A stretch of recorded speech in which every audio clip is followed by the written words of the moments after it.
July July 17వ తారీఖున 2026 మరి ఆ రోజున కూడా మరి నా మీదకి గొడవకు వచ్చారండి.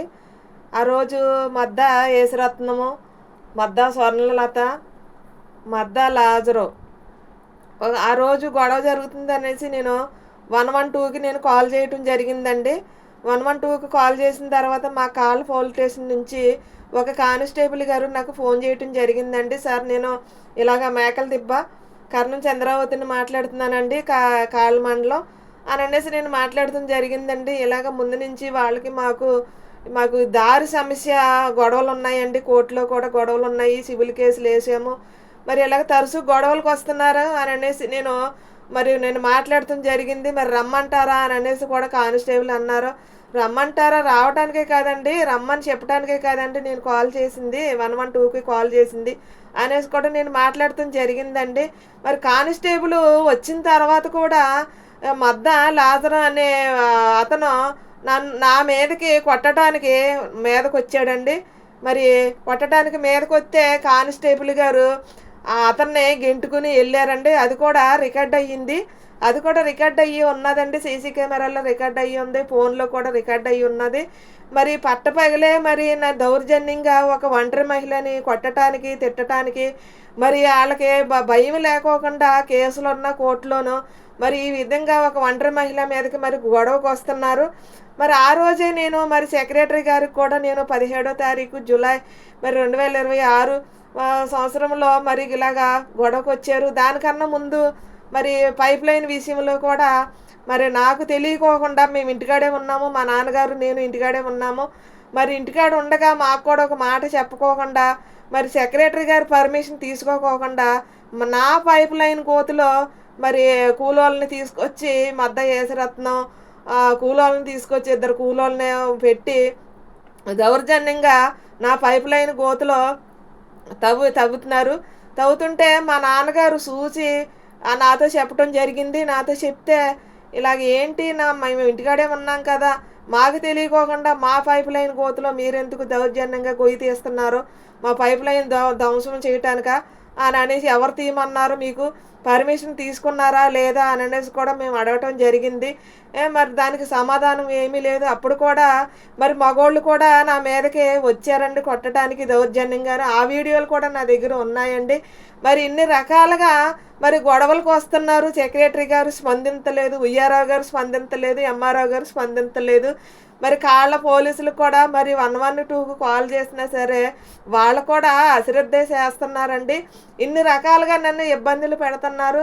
మరి పైపు విషయంలోనే కానీ మా దారి విషయంలో పంచాయతీ దారి కూడా ఆక్రమించేసుకుని మరి మమ్మల్ని చాలా ఇబ్బందులు పెడుతున్నారండి. సివిల్ కేసు ఉన్నా సరే గొడవకు వస్తున్నారండి.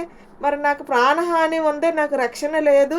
మరి నాకు రక్షణ కావాలండి, రక్షణ కల్పించండి. మరి నా పట్ల నాకు న్యాయం చేయాలనేసి కోరుతున్నానండి. మరి ఆ దారి తప్ప నాకు వేరే మార్గం లేదండి. మరి ఇలా ఉన్నాయండి నా బాధలు. ఒక ఆడపిల్లనండి, నేను జనసేన పార్టీ వీర మహిళనండి. మరి నాకు బయటికి వెళ్ళాలంటేనే నాకు భయంగా ఉందండి. మరి జనసేన వాళ్ళు నాకు న్యాయం చేయాలి. జనసేన వాళ్ళకి నాకు ఈ వీడియో జనసేన పార్టీ వరకు చేరాలనేసి నేను కోరుకుంటున్నానండి. మరి ఇన్ని రకాలుగా నన్ను ఇబ్బందులు పెడుతున్నారు.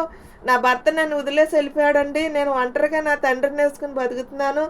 మరి ఇన్ని రకాలుగా మరి పోలీసులు కూడా స్పందించలేదు, సరైన చర్యలు తీసుకుంటలేదు. అధికారులకు ఎన్నిసార్లు ఫోన్ చేసినా నిర్లక్ష్యం చేస్తున్నారండి. అధికారులు సరైన చర్యలు తీసుకుంటే తరచూ నా మీదకి అవతల పార్టీ వాళ్ళు వైఎస్ఆర్సీపీ వాళ్ళు నా మీదకి గొడవకు రారు కదండి. అన్ని రకాలుగా నన్ను ఇబ్బందులు పెడుతున్నారు, చాలా బాధలు పడుతున్నారు. మరి 2021 నుంచి కూడా మరి కోర్టు చుట్టూరు తిరుగుతున్నాను. ఆ విషయంలో కూడా నాకు చాలా ఇబ్బందిగా ఉన్నదండి. చాలా ఇబ్బందులు పెడుతున్నారు. లేనిపోని కేసు నా మీద ఒకటి పెట్టారండి వాళ్ళు, వైఎస్ఆర్సీపీ వాళ్ళు. మరి నన్ను కొట్టారు. ఇన్ని రకాలుగా నన్ను ఇబ్బందులు పెడుతున్నారు.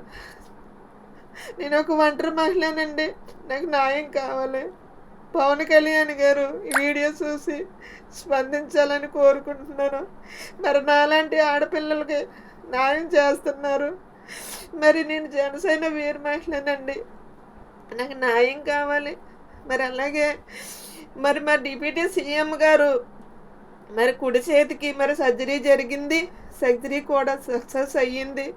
మరి అప్పటిలాగానే మా మధ్యకి రావాలి. ఆయన త్వరగా కోలుకోవాలి. మా మధ్యకి రావాలనేసి కూడా నేను కోరుకుంటున్నాను. దేవుణ్ణి ప్రార్థిస్తున్నాను. మరి జనసేన వాళ్ళు నాకు న్యాయం చేయాలి. న్యాయం చేస్తారని నాకు నమ్మకం ఉంది. మరి రఘురామ కృష్ణరాజు గారు కూడా చాలా ఇదిగా మాట్లాడారు. ఒక ఎమ్మెల్యేగా ఉండి కూడా మాట్లాడారు అలాగా. మరి టీడీపీ వాళ్ళు కూడా నాకు హ్యాండ్ ఇచ్చారండి. ఫస్ట్లో నేను టీడీపీ తరపున చాలా పనిచేశాను నేను. వాళ్ళు కూడా నాకు హ్యాండ్ ఇచ్చారు. ఎప్పుడైతే వాళ్ళు అలాగే చేశారో నేను మరి జనసేన సభ్యత్వం తీసుకుంటాం, జనసేనలో రావటం, జనసేన వీర మహిళకి ఉండటం మరి ఇలా జరిగిందండి. మరి ఈ వీడియో ప్రతి ఒక్కరూ జనసేన వాళ్ళకి, జనసేన ఆఫీస్కి మరి ఉప ముఖ్యమంత్రి గారు పవన్ కళ్యాణ్ గారికి చేరే వరకు కూడా షేర్ చేయాలనేసి మనవి చేస్తున్నానండి. దయచేసి అధికారులు స్పందించాలి వీడియో చూసి.